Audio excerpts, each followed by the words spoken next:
Tío José, ¿cómo estás? Jorge, ¿bien o qué? Bien, ¿cómo amaneciste? Excelente. Listo. Aquí estoy pendiente, listo. Si quieres comparto la pantalla un segundo para ver si la ves, listo. Dale.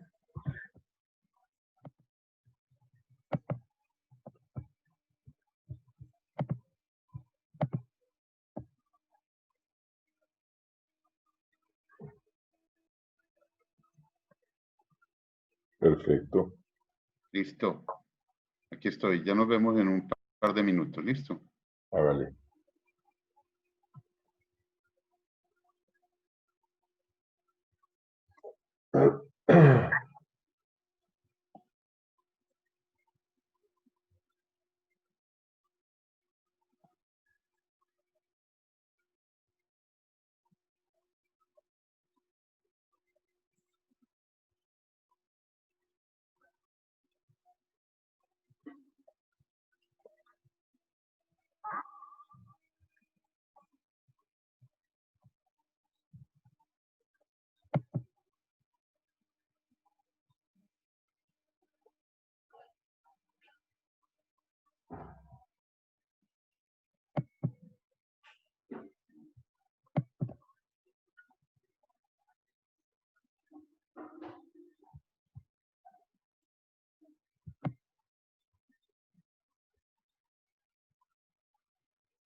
Buenos días, José, desde Chirú. Saludos.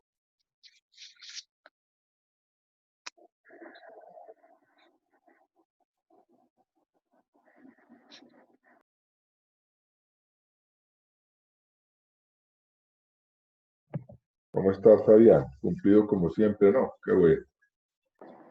Me Sí, alegra mucho señores, por ahí. firme. Vamos a Que ver tengan, qué nos dicen hoy de la macrosomía. sí, señor, que tengan un buen día. ¿Cómo va el calor por allá? Mucho, mucho calor, una No me, barbaridad. quiero, Y no me ahora, quiero ni imaginar. Si está haciendo ahora calor mismo, en Río Negro, Antioquia. ahora Bueno, mismo está lloviendo, no sé. Pero ah, además de que está lloviendo, ahora mismo está lloviendo, pero además de que está lloviendo, está con un calor bárbaro. O sea, no, ni siquiera refresca la lluvia. uy, bueno, voy a ir por unos audífonos.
Doctor Vélez, buenos días.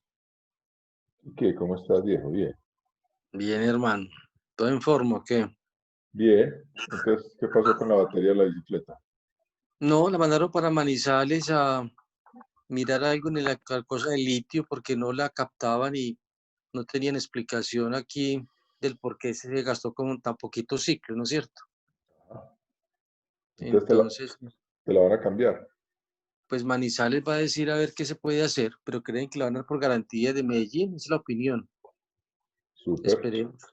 Ey, hay unas Ah, cucas ahorita violentas ahí, hermano. Bien, muy bien. María. Sí, pero es que bicicleta a 45 millones de pesos, huevón. Eso. Se compra Sí, sí. una BM. Sí, sí, sí, sí, sí. Ey. Pero bueno, sí, es que salió esa Turboleo SL, la livianita, uy, hermano. Pero ya parecen ahí. Impresionante. No se nota la diferencia con las otras. Impresionante. Sí.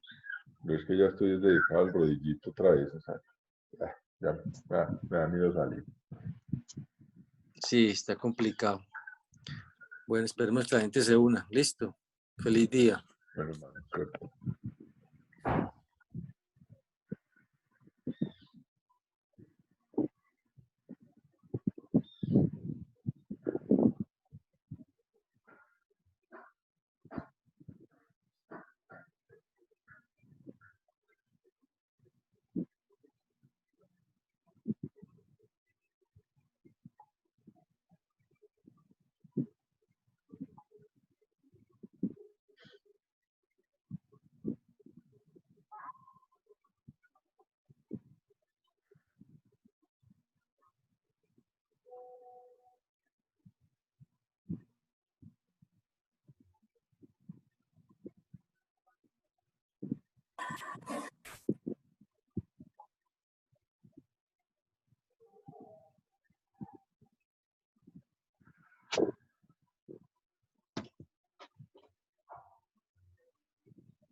Les recuerdo a todos de pronto apagar sus micrófonos, que es como mucho sonido por ahí por detrás.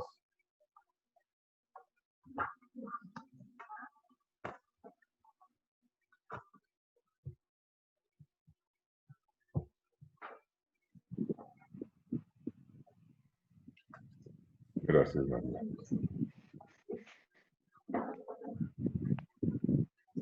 José, buenos días. Buenos días. ¿Qué más, Osquitar? Bien. Bien, vos. Quedó muy Súper. bacano. A mí sí me parece, Oscar. Lo hiciste muy bien. Muchas gracias, hombre. Ya le vamos a hacer propagandita. Bueno, yo pienso que ya es el momento. Buenos días a todos. Ya tenemos cercano a los 100 participantes. Un nuevo jueves. Jueves 6 de agosto es el primer jueves de este mes, con el cual inauguramos una serie de 4 conferencias seguidas dedicadas a la obstetricia pura. El día de hoy iniciamos con macrosomía. Ayer, cuando pasé la invitación, les decía de más allá de la cesárea. Vamos a ver qué nos cuenta Jorge ahorita, o qué nos cuentan los americanos en su vida con respecto al diagnóstico y sobre todo el manejo de la macrosomía, que uno siempre piensa intuitivamente que es el mismo. Probablemente no haya mucha controversia, pero creo que vamos a ver unos conceptos un poquito distintos a los que estamos acostumbrados. Para empezar, les quiero recordar, de pronto apagar los micrófonos, que no vaya a ser COVID eso. Apagar los micrófonos para que tengamos una reunión más fluida. Y quería otra vez traerlos siempre al inicio de nuestra página web, medicinafetal.com, a la paginita de paramédicos, esta partecita que nos tiene tan orgullosos en casos clínicos. Hoy el doctor Oscar Medina ha publicado un precioso, un doloroso caso de bloqueo cardíaco completo linfático que estamos siguiendo. Aquí lo pueden ver, pueden también revisar, un pequeño artículo que el doctor escribió al respecto. Aquí está abajo. Hemos querido y nos hemos propuesto en Medicina Fetal tratar de publicar cada semana un caso clínico referente a la especialidad, sea de patología cervical, sea de mama o de obstetricia, con imágenes, pero siempre acompañados de una pequeña revisión del caso que le pueda servir a cualquier persona que lea el artículo, cumpliendo la metodología de estas conferencias, la metodología de las triple C, es decir, claro, conciso y contundente, de manera que quien lea y en 2 minutos este pequeño artículo pueda tener una idea de lo que se trata el video y la enfermedad. Esperamos lograr cumplir la promesa de hacerlo cada semana. Mi celular está que se estalla de todos mis compañeros haciendo fila para tratar de publicar un caso. Vamos a ver si logramos, pues, introducir un nuevo caso la semana entrante. que creo que ya está en preparación. Yo voy a dejar de compartir pantalla y les voy a presentar al doctor Jorge Gutiérrez. Doctor Jorge Gutiérrez es ginecólogo y especialista en medicina materno-fetal de la Universidad Pontificia Bolivariana y trabaja todavía ya como profesor y director adjunto de la unidad, y adicionalmente es un colega nuestro en medicina fetal hace ya varios años. Jorge, aparte de ser una gran persona, es un pequeño ratón de biblioteca, un Google con patas, y muy inquieto con los conceptos y extremadamente académico. Y no se me ocurrió nadie mejor para presentar este tema que probablemente no tenga mucha controversia, pero que seguramente nos va a dejar muchas enseñanzas para aquellos que hacemos obstetricia en el día a día. Jorge, son las 6:03 de la mañana, tienes 145 asistentes, un poco más de los 10 que pensaste que iban a asistir a esta reunión. Te agradezco mucho tu presencia. Este auditorio es tuyo. Adelante, Jorge. Buenos días, muchas gracias por madrugar, muchas gracias a José por tener todo tan bien programado y organizado. Vamos entonces partiendo del hecho de que los boletines prácticos de la COC son documentos basados en la evidencia que resumen el estado del arte en el conocimiento de un tema para la práctica clínica, a trabajar el tema de la macrosomía basados en la práctica clínica. Este es un caso que tuve hace un par de semanas. Es una paciente que llega remitida para manejo por medicina materno-fetal de 39 años, grávida 6, con 2 hijos nacidos por parto vaginal, 3 abortos. El último parto fue hace 11 años.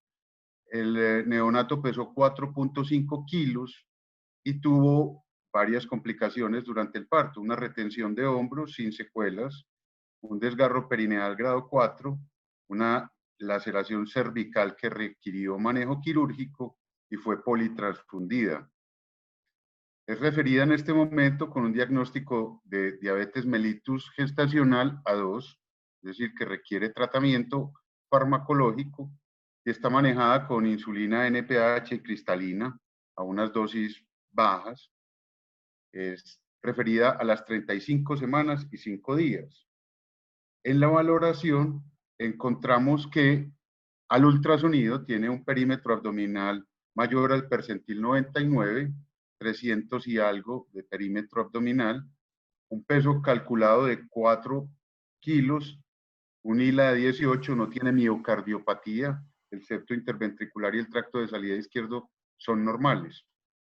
Basados en este planteamiento de paciente, vamos a desarrollar la charla con preguntas y respuestas que yo mismo voy a emitir y a resolver. La pregunta número 1 es: ¿este feto es grande o es macrosómico? La definición de grande para la edad gestacional es muy sencilla. Es todo feto que al nacer pesa por encima o igual al percentil 90. O todo feto que al ultrasonido tiene un perímetro abdominal mayor o igual al percentil 75 o un peso calculado mayor o igual al percentil 90. El diagnóstico de macrosomía es un diagnóstico postnatal y objetivo, es un peso real mayor o igual a 4 kilogramos. De tal manera que este feto se presume macrosómico, pero se clasifica como grande para la edad gestacional. Muchos de ustedes se deben estar preguntando: hombre, ¿qué tan frecuente es ver macrosómicos? Yo estoy viendo a 1 o 2 al año. El DANE en las cifras del 2018 nos dice que de 637.000 nacidos vivos, 17.513 en Colombia fueron macrosómicos, pesaron 4 kilos o más. Eso corresponde al 2.7% de los recién nacidos. En los Estados Unidos, en el año 2018, 7.8% de los recién nacidos pesó 4 kilos o más, 1% 4.5 kilos y 0.1% 5 kilos o más. Es decir, entre nosotros al menos 2% de los neonatos es macrosómico. Cada uno de nosotros puede estar viendo algunos macrosómicos cada año. Pero lo que es más interesante es que hay unos cambios significativos en las dinámicas de los macrosómicos.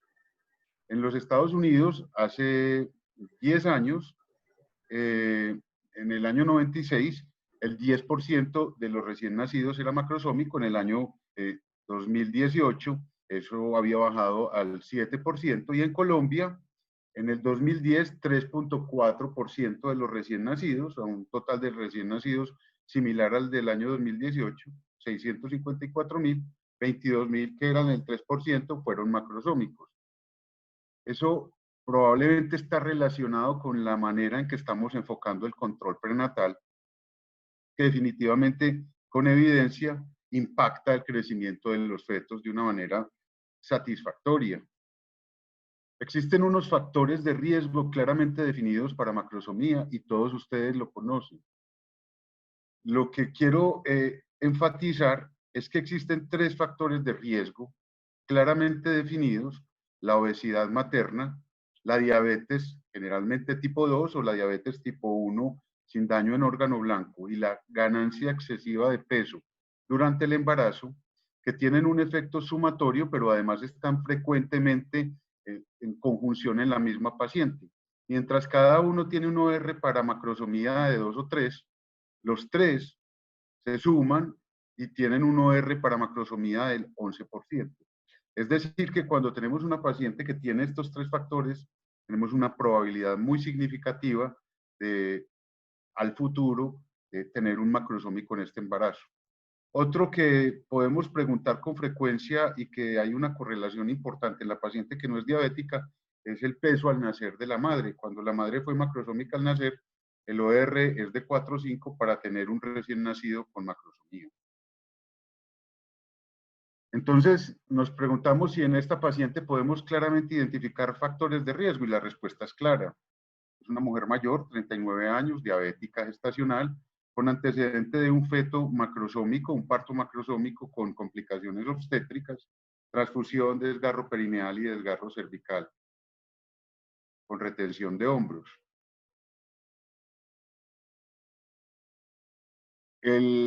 La presunción de macrosomía en este paciente se basa en el cálculo de peso fetal. ¿Qué tan preciso es el cálculo de peso fetal por ultrasonido? Pues claramente no es peso fetal, es un cálculo de peso fetal que nos arroja una probabilidad, un valor predictivo de haber una correlación entre lo que pensamos y lo que realmente tiene de peso.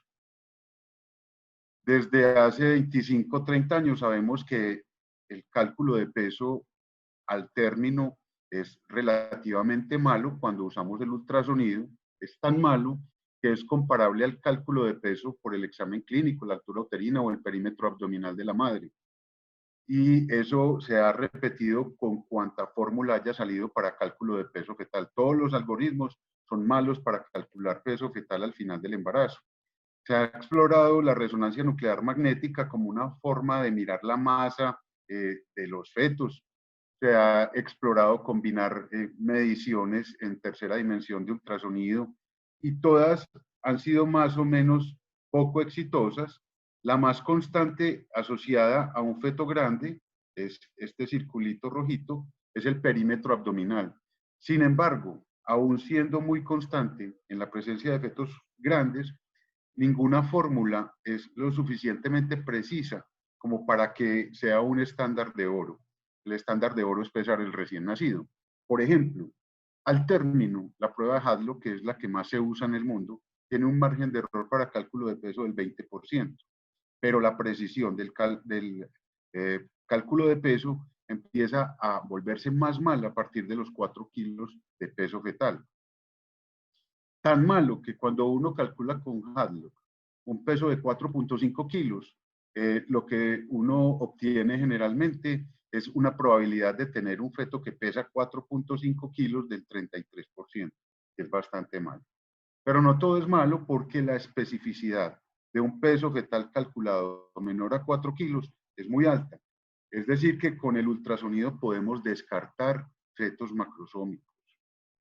En conclusión, no existe una fórmula para predecir con precisión el peso en fetos macrosómicos.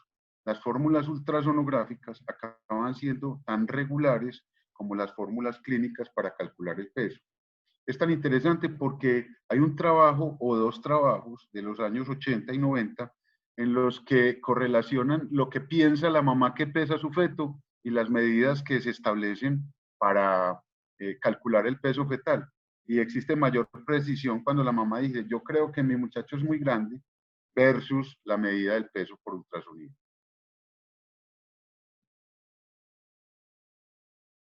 Tener un feto macrosómico, este feto que presumimos, ¿representa riesgos para la madre? Y la respuesta también la conocemos todos.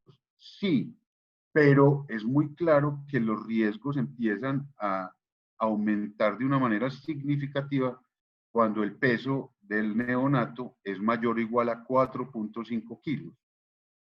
Y objetivamente los efectos sobre la madre son infección obstétrica, desgarros perineales 3 y 4, hemorragia posparto y requerimiento de cesárea o instrumentación en ese trabajo de parto. Y también existe potencial morbimortalidad al feto y al neonato. La desproporción cefalopélvica, que tiene una morbilidad significativa para el feto y neonato, al igual que el trabajo de parto disfuncional, acompañados de infección perinatal, bajo Apgar al nacer, parto asistido instrumentado por ventosa o por forceps, y el trauma obstétrico, que es a lo que más miedo le tenemos nosotros. Y el trauma obstétrico, por excelencia en el feto grande y macrosómico, es la distosia de hombros. En 4 escenarios de fetos grandes, fetos que no se conocen como grandes, fetos que se conocen como grandes y se hacen intervenciones para minimizar su peso, diabéticas tratadas y diabéticas no tratadas. A partir de 4.250 gramos se dispara la probabilidad de tener una distosia de hombros. En conclusión, el feto grande y macrosómico tiene muchos riesgos. Riesgo de distosia de hombros que por debajo de las 4.2 kilogramos es menor al 3%, pero que sube a 15% cuando pesa 4.5 kilos o más. Pero si la madre es diabética y el feto pesa más de 4.5 kilos, la probabilidad de tener una distosia de hombros es hasta el 50%. El riesgo de fractura de clavícula, que es un marcador de distosia de hombros. Hay riesgo de parálisis braquial, que puede persistir a un año hasta en el 7% de los pacientes. Esa que persiste a un año se considera definitiva. Hay riesgo de Apgar bajo, de policitemia, de hiperbilirrubinemia, de dificultad respiratoria, de broncoaspiración meconial. Muchos de estos riesgos están asociados a la patogenia de la diabetes gestacional sobre el feto. Si es potencialmente tan grave tener un feto grande, se puede prevenir en esta paciente, particularmente la macrosomía. A las 35 semanas probablemente no haya mucho impacto, pero existe evidencia tipo A, derivada de estudios prospectivos, aleatorizados y randomizados, respecto al control de la diabetes con resultado final neonatal satisfactorio. El primero es el estudio ACHOIS, que fue publicado tal vez en el 2009 en el New England Journal, un estudio con 2 brazos de más de 400 pacientes cada uno, pacientes que tenían diagnóstico de diabetes gestacional y eran intensivamente manejados, es decir, dieta, ejercicio e insulina, versus pacientes que eran manejados en un control prenatal normal. Por cada 34 mujeres que uno trataba intensivamente, se evitaba un trauma neonatal severo. Esto es muerte fetal, fractura ósea o parálisis nerviosa. En este grupo hubo mayor tasa de inducciones y ellos, digamos que atribuyen esta mayor tasa de inducciones a la vigilancia estrecha del peso fetal, del estado metabólico y a la decisión de terminar electivamente los embarazos. Sin embargo, la conclusión grande es que si uno controla bien la glicemia de una paciente, disminuye la probabilidad de tener un feto grande. También en el New England, el más conocido de los estudios, el APO, 25.000 pacientes. El control de la glicemia en estas pacientes hiperglicémicas con diabetes y con cualquier espectro de hiperglicemia se correlacionó linealmente con una disminución en el peso por encima del percentil 90, en el nacimiento por cesárea, en la macrosomía y con la hiperinsulinemia fetal, que es un marcador de hiperglicemia fetal.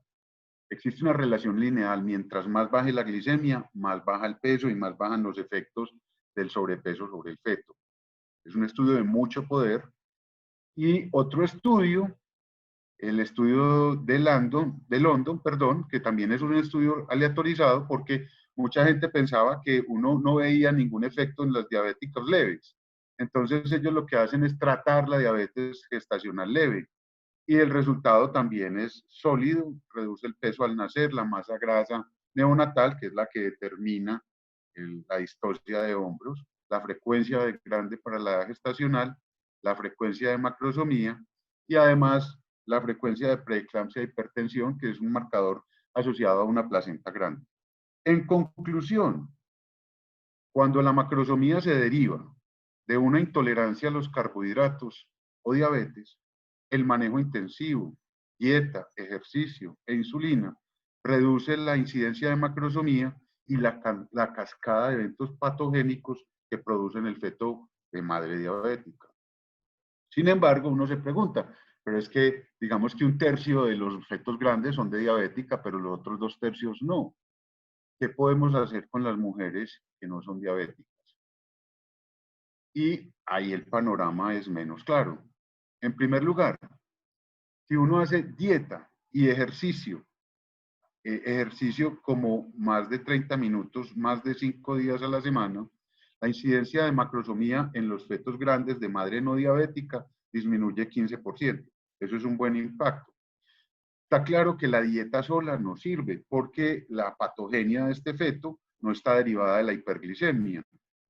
No se sabe muy bien si el ejercicio solo funciona, pero hay un trabajo que muestra que el ejercicio isométrico y el ejercicio de resistencia repartido en 5 veces a la semana, 50% y 50%, puede tener un impacto sobre el peso final del feto. Y lo que es claro y contundente es que la cirugía bariátrica, 2 años o más antes del embarazo, es decir, la cirugía bariátrica como una conclusión de una consulta preconcepcional en una mujer con obesidad 2 o 3, disminuye la incidencia de macrosomía. Entonces uno piensa, hombre, pero entonces si pesquisamos un feto grande, podemos evitar que siga creciendo terminando el embarazo electivamente. Existe un estudio prospectivo aleatorizado y randomizado con 2 brazos de 400 pacientes, en los cuales en un grupo se realizó una inducción a término temprano, esto es semana 37 y 38, y se comparó con los fetos en los que se dejaba iniciar el trabajo de parto espontáneamente. Encontraron que en fetos grandes, con inducción electiva, disminuía la distocia de hombros, el trauma obstétrico, no se aumentaban las cesáreas. Ellos no hablan del necesario a tratar, pero no es muy grande, no es muy pequeño, es relativamente significativo. Y entonces este señor se mete en la empresa de realizar un análisis Cochrane 2 años después, Michel Boulban, y encuentra la conclusión de siempre, que cuando él une su estudio randomizado con toda la evidencia que existe, no existe suficiente evidencia para recomendar esta como una medida de práctica corriente. Es posible que en lugares muy bien seleccionados, con grupos homogéneos y bien entrenados de obstetras, sea una buena idea realizar inducciones selectivas por debajo de las 39 semanas. Pero el ACOG no recomienda realizar inducciones selectivas por macrosomía por debajo de las 39 semanas, por una razón muy sencilla, porque no existe una evidencia que ofrezca peso a esta disminución en la tasa de cesáreas versus la morbilidad neonatal derivada masivamente de estas inducciones. Estamos hablando que en Estados Unidos sería el 7% de todos los embarazos. Entonces no hay claridad. Entonces podemos programar una cesárea electiva para reducir el trauma en el trabajo de parto. Primera sentencia, la mayoría de fetos que pesa 4 kilos no tiene problemas en el trabajo de parto.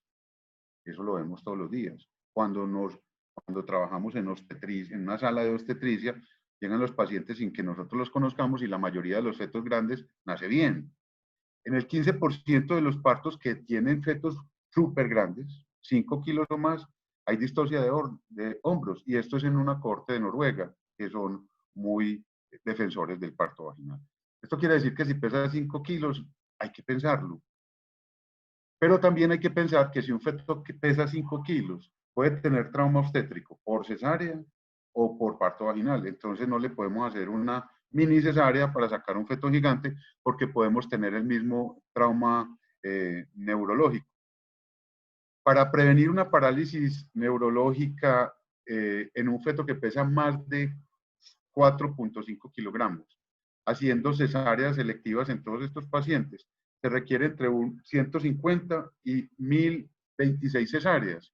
Eso vale 8.7 millones de dólares, es decir, que uno se gasta 8.7 millones de dólares para disminuir una parálisis de ERT. Pero si el feto pesa 5 kilogramos, se requieren 79 a 370 cesáreas para evitar esta parálisis, y esta parálisis en todo caso valdría al menos $900.000. Hay que tener en claro que el riesgo de trauma de parálisis es diferente cuando la patogenia, la etiología es macrosomía por diabetes versus no diabetes. Los hijos de madre diabética tienen una cabeza normal y un cuerpo grande y tienen más frecuencia de obstrucción del trabajo de parto. La respuesta a esta pregunta, entonces, no hay discusión importante para los fetos que pesan más de 4 o 5 kilos. En estos fetos, 4.5 kilos o más, se puede considerar que la cesárea es razonable si la mamá es diabética. Y también es razonable programar una cesárea si pesa más de 5 kilos. Pero hay un consenso, ya por opinión de expertos, en que los fetos que pesan 4 kilos o alrededor de 4 kilos probablemente no se benefician de una cesárea, pero la morbilidad de ella sí es significativa. Nuestra paciente debe ir a cesárea porque tiene una corrección de un desgarro perineal grado 4. Pregunta 12. ¿Cómo manejar un trabajo de parto en una paciente que llega y uno presume que el feto es grande o macrosómico? Y la respuesta sí es un poquito más sencilla, y es con el partograma. El partograma con las líneas de alerta y acción generalmente manifiestan la catástrofe un par de horas antes de que ocurra.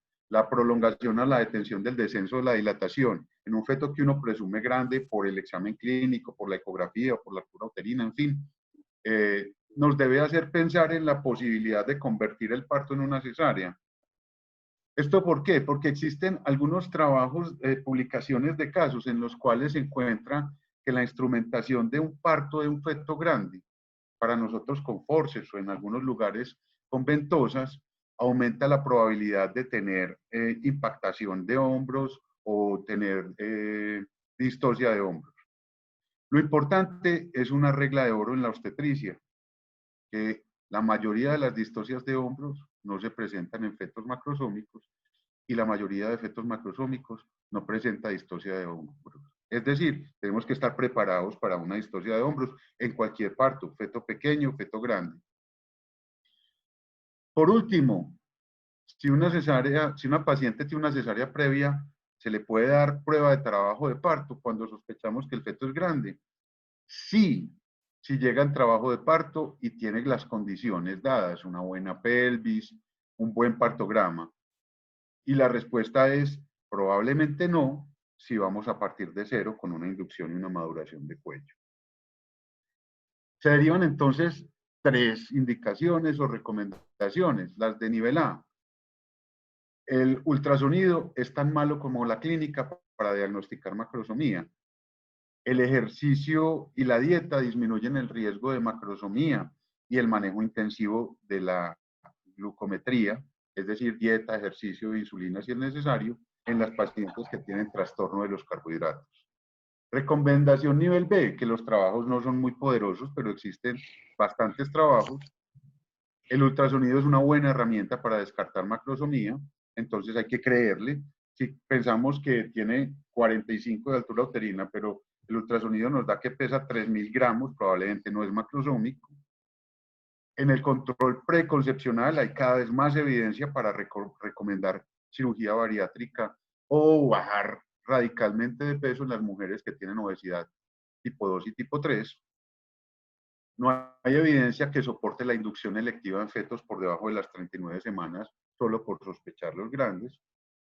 Y los expertos recomiendan que para fetos de 5 kilos o 4.5 kilos en adelante, hijos de madre diabética, se considere seriamente realizar una cesárea electiva. Pero hay algo muy importante. Si sospechamos que el feto es grande, los de la COC recomiendan concertar el plan con la paciente. Si la paciente elige trabajo de parto o si nosotros estamos confiados en que puede haber un buen trabajo de parto, debe haber un buen consentimiento informado y seguir la otra regla de oro, que es que para el mamón no hay ley. Muchas gracias. Esto era todo lo que tenía para decirles. Jorge, hombre, muchas gracias. Primero por el manejo de tu tiempo.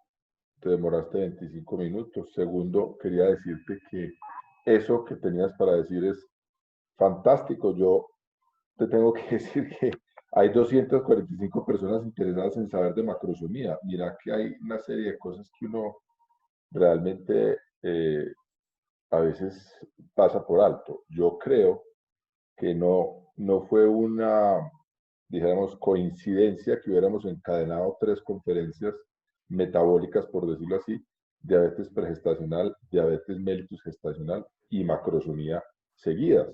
Porque la primera pregunta que yo le hacía al doctor José Fernando Botero en su conferencia de diabetes mellitus gestacional era si esa realmente era una enfermedad. Y acabamos de saber que el tratamiento intensivo de la hiperglicemia en pacientes con diabetes gestacional así sea leve puede prevenir este trastorno de macrosomía que puede terminar en catástrofe. Aprendí también que la dieta y el ejercicio pudieran ayudar a disminuir la macrosomía y aprendí que la cirugía bariátrica en aquellas pacientes que hagan consulta preconcepcional debería ser una recomendación si quisiéramos evitar estos desenlaces tan desastrosos. O sea que sí, hay algo más allá de la cesárea. Lo otro que me llama mucho la atención es que Noruega debe tener como 5 millones de habitantes y para sustentar esa pregunta que hiciste por ahí de si hacer cesárea o no, presentan, como esos países nórdicos tienen esos registros nacionales tan maravillosos, presentan 68.000 casos de neonatos de más de 4.500 gramos en un país de 5 millones de habitantes. Pues tengo que decir que eso es absolutamente impresionante. Yo te tenía una preguntita muy sencilla. ¿Cuándo fue la última vez que viste un bebé de más de 5 kilos? Hace por ahí 2 años, Ya. más o menos. Yo vi, Sí. yo vi unos en una visita en una casa como a los 2 meses de nacido. Pero realmente es que la guía, yo me quedé impresionado porque en esta guía de la COP hablan de 4.500, 4.800 y 5.000 gramos persistentemente, por supuesto, porque están hablando de macrosomía. Lo que te quería preguntar es en nuestra guía, o si tenías referencia en las guías del ministerio para nosotros nos acogemos a esta misma definición de macrosomía. Sí, nos acogemos a esas guías, en la guía de trabajo de parto, sí. Y con respecto a la decisión de parto, es lo mismo, más de 4.500 o nosotros tenemos unos pelines gramos menos. No, es igual. Entonces recordemos, si la paciente tiene más de 4.500 gramos y es diabética, entonces recomendar la cesárea. Si pesa más de 5.000 gramos sin ningún otro factor de riesgo metabólico, recomendar la cesárea. Siempre teniendo en cuenta por lo que dijiste ahí de mantener una conversación con la madre. Perfecto. Hay una cosa, quisiera que profundizaras un poquito con respecto a lo de la paciente con cesárea previa y macrosomía sospechada. ¿Cómo es el tema ahí? ¿El mismo o...?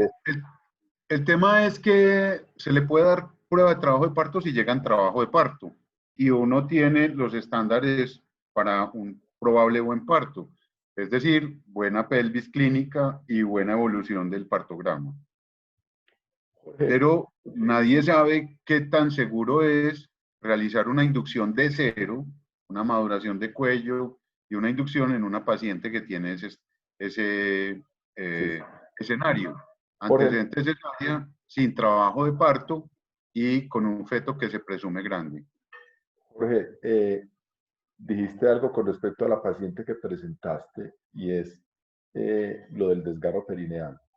Vamos a tener una conferencia en este ciclo respecto a desgarros perineales. Es posible que el doctor Carlos Enrique nos responda algunas de estas preguntas. ¿Es toda paciente que tuvo un desgarro perineal antiguo debería tener una cesárea siguiente o la que tuvo desgarro perineal y tiene una sospecha de macrosomía ahora? Pues, hombre, mira, eso lo están discutiendo cada vez más. Hay algunos grupos que les dan prueba de trabajo de parto a las mujeres que tienen desgarros perineales grandes.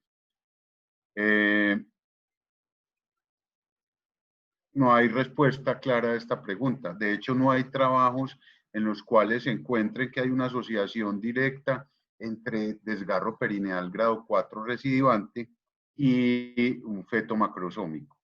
Nosotros definimos que en esta paciente íbamos a hacer una cesárea por ese antecedente. Bien. Tengo una preguntita aquí. ¿El manejo de la paciente con macrosomía fetal para la edad gestacional es diferente al macrosómico mayor de 4.000 gramos? Bueno, no, en realidad esos términos, tal vez voy a poner la primera diapositiva, esos términos los ha cambiado un poquito esta guía, ¿cierto? Ellos consideran que macrosomía es un término postnatal, ¿cierto? Cuando pesa más o igual a 4 kilos.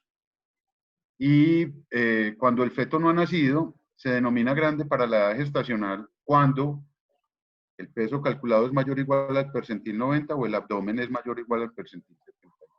Correcto. Eso es lo que dice la guía y eso prácticamente hoy lo tiene todo el mundo aceptado. Inclusive, yo creo que la semana pasada lo mencionó Nelson Yesid respecto a la clasificación del crecimiento anormal en el hijo de madre diabética. Entonces, macrosomía es un diagnóstico postnatal. Perfecto. Quería subrayar un poquito el hecho que yo creo que es importante, sobre todo porque es que ya la ecografía es ubicua, por lo menos en nuestro medio, y es un arma que usamos tanto para el diagnóstico de los dos extremos del peso fetal, la restricción del crecimiento intrauterino, y se vuelve casi intuitivo también para la macrosomía. Entonces, para que quedemos claros, la ecografía es extremadamente mala para hacer un diagnóstico de macrosomía, pero es mucho mejor para descartar el diagnóstico de macrosomía. Así es. Y yo creo que eso se cumple para muchísimas pruebas en obstetricia.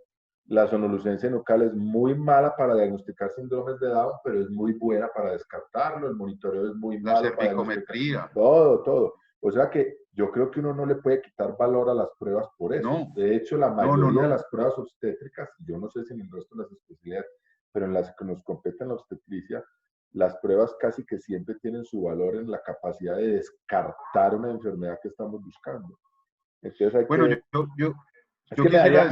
me daría miedo que quedara en el ambiente, que es mejor preguntarle a la mamá, señora, ¿cuánto cree que pesa su bebé para que defina?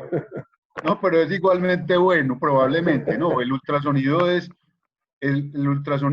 es la prueba más eficiente para descartar macrosomía. Exacto, correcto. Pero no existe una prueba muy eficiente para confirmar macrosomía. Jorge, es una confusión de herramientas. Correcto. ¿Por qué diablos dicen en la guía, y lo dicen pero no lo explican, y tú pasaste por ahí también, por qué la cesárea tampoco previene la parálisis del plejo braquial? Eso es de esas cosas intuitivas, pero ¿cómo así? Y entonces. No, porque es que la cesárea, un porcentaje que no conozco de las parálisis braquiales son por retención de hombros en la cesárea. Lo que pasa es que, pues, uno todos los días o con alguna frecuencia ve la dificultad que se puede presentar para la extracción de un feto por cesárea. De tal manera que con la cesárea, si uno no es generoso en la incisión, uno puede elongar el plexo braquial en el alumbramiento de los hombros. Es por esa razón. Me pregunta por aquí Nelson, que me ha levantado la mano en todas las conferencias y nunca se la doy, ya me da pena. Dice, Nelson, criterios de hipertrofia septal como determinante de la terminación del embarazo. Es una pregunta. Bueno, existe una tabla, si quieres yo se la mando ahorita, Siempre Ok. que un septo interventricular mida más o igual a 7 milímetros, hay una miocardiopatía hipertrófica, a 7 milímetros. En cualquier momento del embarazo, a término, pero hay unas Perfecto. tablas. Lo que pasa es que esas tablas son de muy poquitos pacientes. Entonces, Jorge, me vas a mandar esta tabla a mí para yo molestar a todo el grupo de difusión y mandársela a todo el grupo para que hagan lo que quieran con ella. El doctor Salim me está llamando la Sí, atención. Adelante, Kiki. José Enrique, ¿sí despertó o no? Pues, no me presionen, ya voy, ya voy.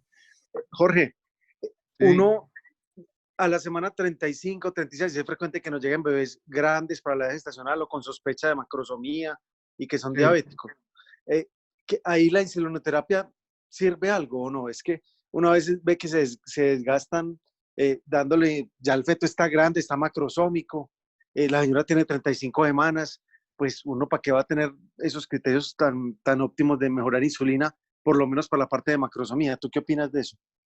Yo creo que se beneficia de la macrosomía por el estado metabólico intrínseco del feto, pero no buscando eh, un objetivo, por ejemplo, de que no sea macrosómico. Por ejemplo, este feto, si realmente pesa 4 kilos, nada que hacer, ¿cierto? Es macrosómico en verdad. Lo que puede mejorar es el estado metabólico postnatal en una madre euglicémica. Exacto, Eh, la hipoglicemia.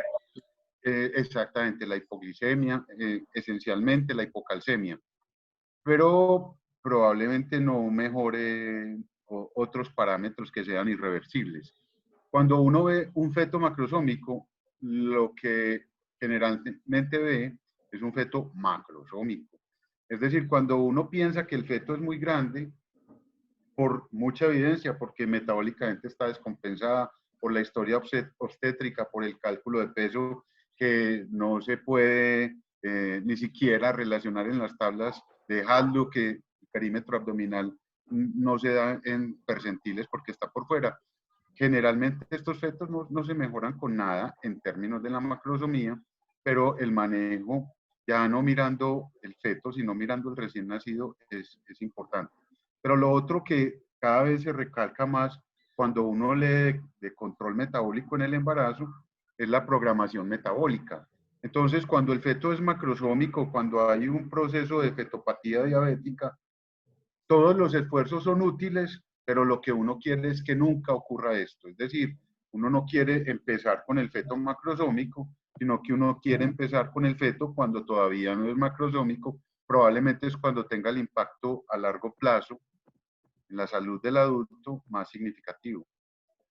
Jorge, aquí me está preguntando que a cuál grupo voy a mandar la tabla. Yo tengo un grupo de difusión al cual le mando todas las semanas, los estoy molestando cada rato con la invitación a esto. Es un grupo de WhatsApp. Quien no esté en el grupo de WhatsApp, mándame un chat privado o me escribe su teléfono, yo lo adiciono al grupo de WhatsApp. Por ahí lo único que hago es mandar la invitación a esta conferencia con su literatura correspondiente o cosas importantes. De manera que es un grupo abierto y el que quiera estar, no sino que me lo diga. Jorge, para puntualizar una cosa que yo creo que esto sí es del día a día, esta pregunta la hicieron en el auditorio. ¿Cuándo terminar el embarazo en diabetes mellitus gestacional y macrosomía sospechada? Sí. Existen dos respuestas.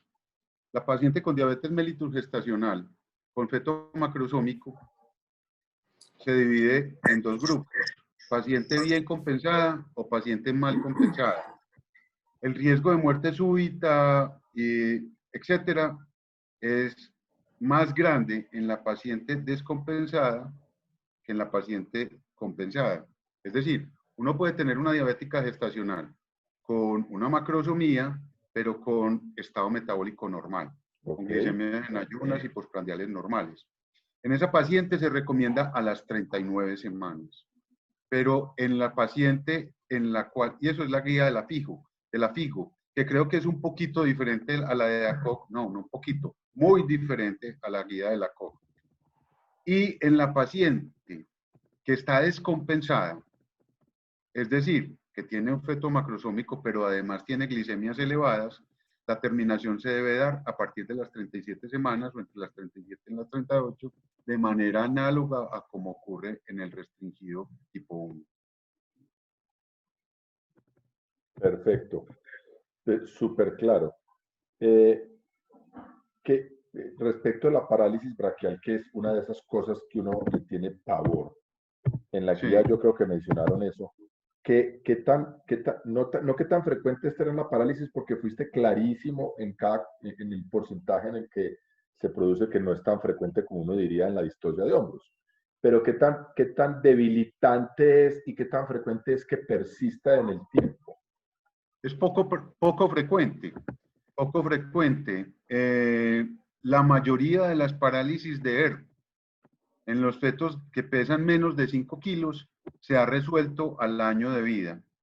Por eso se consideran como dos grupos de parálisis, las transitorias y las que persisten al año de vida. Ellos consideran que si persiste al año de vida no hay probablemente forma de mejorarla. Y es bajo, es del 7% en los fetos que pesan 5 kilos, 15% en los fetos que pesan 5 kilos o más, pero persiste en el 7%. Perfecto, me parece clarísimo. No sé si hay alguna otra pregunta en el grupo, o si Quique o alguno de los otros ponentes quiere hacer alguna interpelación. Sí, José, perdón, buenos Dime, días. dime, Juancho, buenos días. Buenos días. Primero, pues agradecerte y agradecerle a Jorge por esta excelente presentación, tema muy bien manejado. Mi pregunta es, como tú lo dijiste, Jorge, ¿debemos estar preparados para la distosia de hombros? Sí. ¿Va a haber una conferencia en los temas de obstetricia sobre distosia de hombros, o podrías darnos unos tips directamente de cuáles son estas maniobras y la preparación que tenemos que tener en la sala de partos para una distosia de hombros y manejarla ya, si no la sospechásemos, pues se nos está presentando en el momento? Gracias. Jorge, antes Bueno, de que contestes eso, yo creo que acabaste de tocar un tema que ya iba yo a tocar, porque yo creo que nos va a tocar hacer un jueves de esto, donde hagamos como en 5 minutos las principales maniobras obstétricas, la de hombros, la del Bacri, la de la desvascularización uterina, en pequeños videos. Se me acaba de ocurrir. Adelante, Jorge. bueno, definición de distosia de hombros, cuando no han nombrado el hombro anterior en 60 segundos. Entonces, a veces uno no se ha acabado de despabilar cuando ya técnicamente tiene una distosia de hombros. La primera maniobra es la flexión extrema de las caderas de la paciente con rotación externa, después de una evacuación vesical. La segunda maniobra es la maniobra de rotación del hombro posterior hacia anterior en dirección opuesta a la de la columna, porque si uno lo hace, la rotación en la misma dirección de la columna. Con la maniobra de Woods, que es la primera maniobra de hiperextensión, la mayoría, no me acuerdo qué porcentaje de las retenciones se resuelve. Y con la segunda, la mayoría de los que no se ha resuelto. Después, hay otra maniobra que no recuerdo el nombre, que es la de la extracción de la mano fetal por la parte anterior y el alumbramiento de la axila posterior. Y por último, si no se ha resuelto y todavía hay esperanzas de sacar al feto vivo, entonces la fractura clavicular o la episiotomía. Yo nunca he visto eso. Nunca he visto ni una extracción de la axila fetal, nunca me ha tocado. Y existen simulaciones de retención de hombro. Y la presión sobre el pubis también es otra maniobra, pues, que se suma a las de la cambio de posición. Con la presión sobre el pubis hay una controversia, porque algunos dicen que la presión sobre el pubis tiene que ser no muy intensiva, porque si se está impactando el hombro, puede que no resuelva la situación y puede impactar más el hombro anterior. Pero lo que sí está completamente contraindicado es la presión sobre el fondo uterino. Eso sí no se debe hacer, porque eso sí acaba de empeorar la situación. Hombre, creo que quedó muy claro. Yo Muchas gracias. Quiero hacerle al grupo una pequeña anotación. Ahora mencioné un grupo, recuerdo, yo tengo un grupo una lista de difusión en mi WhatsApp. Me están mandando todos los teléfonos por aquí, pero ahora que colguemos, cerremos, se me van a perder esos teléfonos. Envíenme un chat al teléfono que les puse ahí en el chatcito y yo los adiciono a la lista de difusión. Pero envíenme en un chat. Es más fácil para mí adicionarlos desde ahí. Jorge, yo solamente tengo para decirte que me dijiste en estos días jocosamente que estabas muy preparado para la conferencia a la cual iban a asistir 10 personas. Rompiste el récord de asistencia que tenemos hasta ahora. Hubo 245 acuciosos asistentes a esta reunión. La promesa de medicina fetal es que vamos a seguir en este intento, así sea los jueves a las 6 de la mañana, en tanto haya por lo menos 20 personas interesadas en aprender alguna cosa. Por lo tanto, nos seguiremos esforzando en tratar de encontrar temas controversiales o no, información clara, corta, concisa, que a las 6 de la mañana entra de manera fabulosa. Te quiero agradecer por esta fabulosa conversación. Ustedes. Está claro que los temas no son tan fáciles siempre. Como segunda cosa me quedó lo que acaba de decir Juan Carlos. Creo que se me acaba de ocurrir hacer una pequeña serie de videos de cómo enfrentar las situaciones catastróficas a las 3 de la mañana en un frío quirófano. Súper bueno. Cuando uno está por ahí solo, sin nadie a quien llamar. Por ejemplo, una inserción de balón de Bacri en video, una desvascularización uterina en video, como lo hicimos en un congreso que hicimos en medicina fetal, una retención de hombros en un pequeño video. Nadie se quiere inmortalizar, pero creo que eso salvaría una vida. Les quiero agradecer a todos. Les quiero recordar que encadenando estas conferencias de la obstetricia, la semana entrante el doctor Jorge Eduardo Ramírez, de nuestro staff de medicina fetal, se va a encargar de revisar la guía ACOG de parto vaginal instrumentado. Es decir, nos van a enseñar forceps sí, forceps no, chupas, ventosas, y todas las espátulas de Velasco y todas las demás cosas. De manera que conociendo las capacidades lectivas del doctor Ramírez, pues esperamos una fabulosa conferencia. Los esperamos a todos. Si me siguen mandando chats, yo adiciono a todo aquel que me mande un chat a mi celular personal. Sería muy feliz que para la próxima conferencia hubieran 300 o más. Les quiero agradecer a todos su asistencia. Díganos el número. Mi número celular se los puse en el chat, pero lo voy a decir aquí públicamente. Sí, yo también. Yo prefiero aire público, en vez de sin aire y 449-8066. 316. Hola, buenos días. Carla Mazo, Caterine Toro. 449-8066. Bueno, sí. Creo que quedó. Te mandé el artículo. Listo. Bueno, a todos un buen día. Hasta luego, gracias. Feliz día. Y que les vaya Jorge, gracias. bien a todos. Chao. Muchas gracias. Gracias a todos. Nos vemos.